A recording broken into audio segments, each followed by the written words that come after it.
আসসালামু আলাইকুম সবাইকে ওয়েলকাম করছি আমার ইউটিউব চ্যানেলে। সবার কি অবস্থা, কেমন আছেন? আই হোপ সবাই ভালো আছেন, সুস্থ আছেন। আমিও আলহামদুলিল্লাহ ভালো আছি।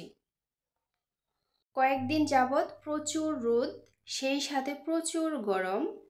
প্রচুর রোদ থাকার কারণে গাছের অবস্থা করুণ পরিণতি, কারণ পানি শূন্যতার অভাবে অনেক গাছ কিন্তু মরে যাচ্ছে। তাই একটু কষ্ট করে পানি দেওয়ার ব্যবস্থা করতেছি। শীত আসার পর থেকে বৃষ্টি আসা বন্ধ, আর বৃষ্টি না আসার কারণে আমার বাড়িতে অনেক গাছই কিন্তু প্রায় নষ্ট হয়ে যাচ্ছে। খুবই করুণ অবস্থা। 2 দিন ধরেই দেখতেছি যে আকাশের অবস্থা একটু মেঘলা মেঘলা, কিন্তু কখন বৃষ্টি হবে আল্লাহ তাআলাই ভালো জানেন। বৃষ্টি হলে একটু ভালো হতো সবার জন্যই। এখন এমন একটা সময়, এই সময়টাতে কিন্তু সব গাছই ফুল দেয়। তো একটু বৃষ্টি হলে সবার জন্য কিন্তু ভালো হতো। আর বৃষ্টির জন্য গাছগুলো কিন্তু খুবই হাহাকার করছে। পানি দেওয়ার পরে গাছের চেহারা যেন পাল্টে যাচ্ছে। আসলে প্রতিদিন গাছে পানি না দিলেও একদিন পর পর পানি দেওয়া উচিত, কিন্তু সময়ের অভাবে অলসতা করে পানি দেওয়া হয় না।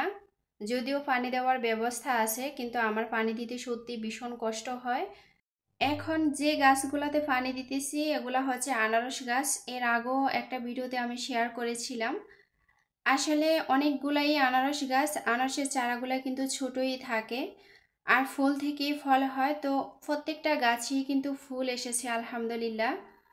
তো এখন যদি একটু যত্ন না নেই তাহলে কেমন লাগে। আসলে দেশি আনারসগুলো কিন্তু পরেই আসে। বাজারে দেখি যে সচরাচর সব জায়গায় আনারস পাওয়া যায়, কিন্তু আমাদের এখানে মাত্র ফুল এসেছে। কিনে খাওয়ার চাইতে বাড়ির জিনিসটাই কিন্তু সবচাইতে বেশি ভালো হয়, কারণ বাড়ির জিনিসটা কিন্তু খুবই ফ্রেশ হয়। আর গাছ পাকা ফল সত্যি অনেক মজার হয়। নিজের হাতের তৈরি জিনিস আর কিনা জিনিসের ভিতরে কিন্তু অনেক পার্থক্য রয়েছে। তো আলহামদুলিল্লাহ অনেক আনারস গাছ আছে বাড়িতে। আসলে আনারস গাছের কিন্তু তেমন কোনো পরিচালনা করতে হয় না, যদিও এখন আমি পানি দিতেছি। আমরা কিন্তু তেমন কোনো পরিচালনা করি না। খেতে কিন্তু ভীষণ মিষ্টি এবং খুবই সুস্বাদু। আর বিশেষ করে গরমকালে যেহেতু এই ফলটা আসে, এই ফলটা কিন্তু টক মিষ্টি মিলিয়েই হয়। দেশি ফলটা কিন্তু একটু টক টক থাকে। তো আমাদের এটা যেহেতু দেশি, এটা কিন্তু মিষ্টি এবং টক দুটো মিলেই হয়েছে। তো খেতে সত্যি ভীষণ ভালো লাগে, বিশেষ করে আমার কাছে জুস বানিয়ে খেতে অসাধারণ লাগে। কারণ এই ফলগুলো যখন আসে তখন কিন্তু প্রচুর গরম থাকে, আর গরমের ভিতরে কিন্তু জুসটা সত্যি ভীষণ মজার হয়। আমি অনেক ভিডিওতে বলি যে আমাদের বাড়িতে অনেক ধরনের ফল গাছ আছে, তো সবগুলা ফল গাছ তো আর এক ভিডিওতে শেয়ার করা সম্ভব না। তো একটু একটু করে আমি প্রতিদিনই চেষ্টা করি শেয়ার করার। এটা হচ্ছে আনার গাছ। আনার গাছ কিন্তু কখনো শেয়ার করিনি। যাদের বাড়িতে এই গাছ আছে তারা দেখি বুঝতে পারবেন যে এটা আনার গাছ। আনার গাছটা কিন্তু সাইজে খুবই ছোট, এখনো ফুলও আসেনি, ফলও ধরেনি আলহামদুলিল্লাহ। যদি আল্লাহ তাআলা বাঁচিয়ে রাখে হয়তোবা সামনে ইনশাল্লাহ খেতে পারবো। তো এরকম একটা না কয়েকটাই গাছ আছে। গাছগুলো দেখতে কিন্তু ভীষণ ভালো লাগছে। আমি মনে করি কম বেশি সবার বাড়িতেই কিন্তু ফল গাছ থাকা দরকার, কারণ ফল যেহেতু আমাদের স্বাস্থ্যের জন্য অনেক উপকার। এখন যে গাছটাতে পানি দিতেছি এটা হচ্ছে ড্রাগন গাছ। আর ড্রাগন ফল কিন্তু বাজারের যেগুলা, এগুলা খেতে একেবারে পানচে পানচে হয়, কিন্তু আমাদের গাছ পাকাগুলা সত্যি ভীষণ মিষ্টি হয়। এরকম 4টা ঝাড় আছে আমাদের বাড়িতে, আমরা পিলার দিয়ে টায়ার দিয়ে সুন্দর করে লাগিয়েছিলাম। আর যখন ফুলগুলা ফুটে একেবারে সূর্যের মতো লাগে। বিশেষ করে ড্রাগনের ফুলগুলা কিন্তু রাত্রেই ফোটে। ড্রাগনের ফুলগুলা ফুটার পরে যখন একটু পরাগন করে দেওয়া হয় তখন কিন্তু ফলগুলা খুবই বড় হয় সাইজে। তো রাত্রিবেলা ফুটার কারণে কিন্তু কখনই পরাগায়ন করা হয় না, এমনি এমনিই থাকে। আর মৌমাছি থাকলে আর কথা নেই, তখন আর কষ্ট করতে হয় না। তো যাই হোক, কথা বলতে বলতে অনেক কথাই বলে ফেলেছি। এগুলা হচ্ছে সিম, শুকনা সিম। এর আগে অনেক ভিডিওতে শেয়ার করেছি যে আমাদের বাড়িতে সিম গাছ আছে। এগুলা হচ্ছে বিচুয়ালা সিম। আমি বিচুয়ালা সিমটাকে বেশি পছন্দ করি, কারণ সিমের বিচিটা খেতে আমার কাছে বেশ ভালো লাগে সিমের চাইতে। আর এখন কিন্তু সিম গাছের লাস্ট সময়, এখন সিম গাছ আস্তে আস্তে মরে যায়। তো সিম গাছগুলা নামিয়ে ফেলেছি, আর শুকনো সিমগুলা রোদে দিয়ে তারপরে বিচি বের করে নিব। আর বিচিগুলা বের করে ঘরে রাখলে না যখন ইচ্ছে তখনই খাওয়া যায়। বিশেষ করে মাংস দিয়ে খেতে সিমের বিচি দিয়ে অসাধারণ লাগে। আমার যখন ইচ্ছে হয় আমি ডাল রান্না করি, যখন ইচ্ছে হয় মাছ দিয়ে রান্না করি, মাংস দিয়ে রান্না করি, যেভাবে ইচ্ছে হয় আমি ঠিক সেভাবেই রান্না করে খাই আলহামদুলিল্লাহ। সিমের বিচি ঘরে থাকলে কিন্তু অনেক ধরনেরই সুবিধা হয়, সেই সুবিধা থেকেই কিন্তু সিমের বিচি সংরক্ষণ করে রাখা। আর যেহেতু বাড়িতে অনেক সিম ধরেছে আলহামদুলিল্লাহ, কয়েকটা সিমের ঝাড় ছিল, তো অনেক বিচি হয়েছে। তো এখানে কয়েক ধরনের সিমের বিচি আছে, একটা কালার হচ্ছে কালো, আরেকটা হচ্ছে লাল, আরেকটা হচ্ছে সাদা। তো এরকম করে করে কিন্তু কয়েকটা জাতেরই সিমের বিচি এখানে। তো আমি সিম থেকে সিমের বিচিগুলা সুন্দরভাবে বের করে পরিষ্কার করে নিয়েছি, তারপর দুদিন আমি রোদে দিয়ে এবার আমি বক্সে করে রেখে দিব। এই বিচিগুলা ঘরে 2-3 বছর রাখলেও কিন্তু নষ্ট হবে না, খুবই সুন্দর ফ্রেশ থাকবে। তো আমি প্রত্যেক বছরই কিন্তু এরকম রাখি। আর গ্রামের বাড়িতে কিন্তু সব সময় সবার বাড়িতে কিন্তু লাউ গাছ, সিম গাছ, বিভিন্ন ধরনের গাছ থাকে। আমার যেহেতু গ্রামে বাড়ি, আমি কিন্তু সব সময় এই সুবিধাগুলো ভোগ করতে পারি। অনেকে হয়তো বা জানে না, নতুন ভিউয়ার্সদের জন্য বলছি, আমার বাড়ি হচ্ছে গ্রামে। আর গ্রামে থাকলে অনেক ধরনেরই সুবিধা হয়। তা আলহামদুলিল্লাহ সব সুবিধাই আমি ভোগ করতে পারি, আল্লাহ তাআলা আমার ভাগ্যে রেখেছেন। এই বীজগুলো একেবারে মটরের মতো, কি যে ভালো লাগছে, একেবারেই সাদা। তো মাশাআল্লাহ এবার অনেক সিমের বিচি হয়েছে, আপনারা দেখতেই পাচ্ছেন যে আমি 3-4টা বলের ভিতরে রেখেছি। গ্রামের বাড়িতে সুবিধা অসুবিধা সব কিছুই পাওয়া যায়, তো সবচাইতে বেশি হচ্ছে আমি মনে করি সুবিধা, কারণ খোলামেলা জীবন, খোলামেলাভাবে চলা যায়। তারপর ফ্রেশ সবজি খাওয়া যায়, যেটা আমাদের স্বাস্থ্যের জন্য অনেক উপকার।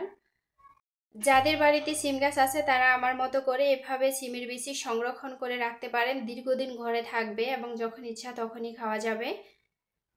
অনেকে সিমের বিচি কাঁচাটা বেশ পছন্দ করে, আমিও কিন্তু বেশ পছন্দ করি, তবে যেটা শুকিয়ে যায় সেটা এভাবে রেখে দেই। এক এক জায়গায় এক এক অঞ্চলে এক এক ধরনের নিয়ম থাকে, সামাজিক রীতিনীতি। আমাদের এখানে মেহমান আসলে সিমের বিচি দিয়ে মাংস দিয়ে রান্না করে দেয়, মূলত তাদেরকে খুব সম্মান করেই রান্না করে দেওয়া হয়। তো কথা বলতে বলতে অনেক কথাই বলে ফেলেছি, এবার সিমের বিচিগুলো আমি বাস্কেটে সুন্দরভাবে ভরে নিয়েছি, রেখে দিব। যাদের বাড়িতে সিম গাছ আছে তারা চাইলে আমার মতো করে এভাবে সিমের বিচি শুকিয়ে দীর্ঘদিন ঘরে সংরক্ষণ করে রাখতে পারেন। তো এখানে একটা দেশি মুরগি জবাই করে নিয়েছি, ডিমওয়ালা মুরগি। আর ডিমওয়ালা মুরগি খেতে আমার বেশ ভালো লাগে, কারণ ডিমওয়ালা মুরগির স্বাদটাই কিন্তু অন্যরকম থাকে। আর যেহেতু রমজান মাস, রমজান মাসে কিন্তু কিছুই খেতে ভালো লাগে না, মনে হয় যেন এটা খেলে ভালো লাগবে, ওটা খেলে ভালো লাগবে, কিন্তু ইফতার করার পরে কিন্তু কিছুই ভালো লাগে না, যাই কিছু রান্না করি না কেন। তো এখানে আমি মুরগি রান্না করব আজকে। যতই কাজ থাকে না কেন, গ্রামের বাড়িতে কিন্তু অনেক ধরনেরই কাজ থাকে, তো কাজের পাশাপাশি কিন্তু রান্নাটা খুবই কমন। আর রান্না তো করতেই হবে, রান্না ছাড়া কোনো উপায় নেই, প্রত্যেকটা নারীর ক্ষেত্রে তেমনি আমারও। আসলে রান্না করতে ভীষণ কষ্ট হয়, ভালো লাগে না, রান্না কিন্তু আমার কাছে খুবই অসহ্যকর মনে হয়। তারপরে কিন্তু রান্না করতেই হয়, রান্না ছাড়া কোনো উপায় নেই। আমি যে কোনো মাংস রান্নাতে আলু ব্যবহার করি, আলু দিয়ে মাংস রান্না করলে আমার কাছে বেশ ভালো লাগে, বিশেষ করে বাচ্চারা কিন্তু আলুটা বেশি পছন্দ করে। অনেক সময় মন চায় যে এমনিতেই একটু ভুনা করে নেই, কিন্তু বাচ্চার জন্য আলুটা দিতে হয়। আর বাচ্চারা কিন্তু আলু খেতে বেশ পছন্দ করে। আর আলুটা কিন্তু সব তরকারিতে খুবই মানানসই। তো এখানে মশলা কষিয়ে এবার মাংসটা ভালোভাবে কষিয়ে নিব। আর আমি যেহেতু মাটির চুলা রান্না করি, সব কিছু আমার আগে থেকে গোছগাছ করে নিতে হয়। আর গ্রামের বাড়িতে কিন্তু সবাই বাহিরে রান্না করে। তো আমার এখানে রান্নাটা কিন্তু কমপ্লিট, আমি রান্নাটাকে নামিয়ে নিয়েছি, একটু পাতলা ঝোল করে রান্না করেছি। আসলে এক এক সময় এক একভাবে রান্না করলেই ভালো লাগে, সব সময় এক রকমের রান্না কিন্তু আর ভালো লাগে না। মুরগি রান্নার পাশাপাশি আজকে মাছ রান্না করব, নদীর মাছ, সেটা হচ্ছে পোয়া মাছ। পোয়া মাছটা কিন্তু ইদানিং খুব বেশি, বাজারে যাই যেখানেই যাই শুধু পোয়া মাছ, তো পোয়া মাছটা কিন্তু খুবই বেশি খাওয়া হয়। আর এই পোয়া মাছটা কিন্তু শুধু ভুনা করলেই ভালো লাগে, তরকারি দিয়ে রান্না করলে আর ভালো লাগে না, পানসে পানসে মনে হয়।